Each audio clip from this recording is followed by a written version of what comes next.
ಬೆಳ್ತಂಗಡಿ ತಾಲೂಕಿನ ಅಳದಂಗಡಿ ಸಮೀಪ ನಿಯಂತ್ರಣ ತಪ್ಪಿದ ಬ್ರೀಜಾ ಕಾರು ಹಳ್ಳಕ್ಕೆ ಬಿದ್ದ ಘಟನೆ ನಡೆದಿದೆ.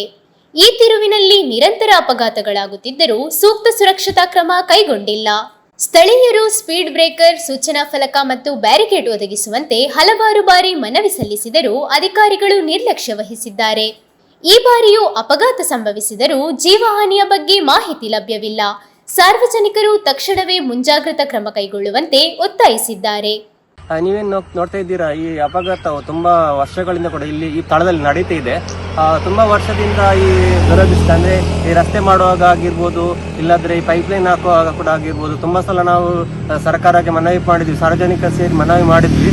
ಈ ಸ್ಥಳದಲ್ಲಿ ಏನಾದ್ರೂ ಒಂದು ವ್ಯವಸ್ಥೆ ಮಾಡಿ. ಈ ಸ್ಥಳದಲ್ಲಿ ಯಾವಾಗಲೂ ಕೂಡ ಬೆಳಿಗ್ಗೆ ಮುಂಜಾನೆ ಕೂಡ ಆಗ್ತಾ ಇದೆ, ಈವ್ನಿಂಗ್ ಕೂಡ ಆಗ್ತಿದೆ, ಮಧ್ಯಾಹ್ನ ಕೂಡ. ಅಂದ್ರೆ ಈ ತಿರುವು ಎಷ್ಟು ದೊಡ್ಡದಿದೆ ಅಂದ್ರೆ ನಿಮ್ಗೆ ಊಹಿಸಲು ಕೂಡ ಸಾಧ್ಯವಿಲ್ಲ. ಯಾಕಂದ್ರೆ ವೇಗದಲ್ಲಿ ಬರುವ ವಾಹನಗಳು ತುಂಬಾ ಅತಿ ವೇಗದಲ್ಲಿ ಇರುತ್ತದೆ. ಅವರಿಗೆ ಕಂಟ್ರೋಲ್ ಮಾಡೋದಾಗದೆ ತುಂಬಾ ಈ ಸ್ಥಳದಲ್ಲಿ ಆಕ್ಸಿಡೆಂಟ್ ಕೂಡ ಆಗುತ್ತದೆ.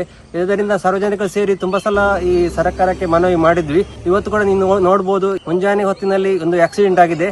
ಈ ಆಕ್ಸಿಡೆಂಟ್ ಅಲ್ಲಿ ಯಾರಿಗೂ ಹಾನಿ ಆಗಲಿಲ್ಲ. ತರ ಮಾಡಲು ವ್ಯವಸ್ಥೆ ಮಾಡಲಾಗಿದೆ.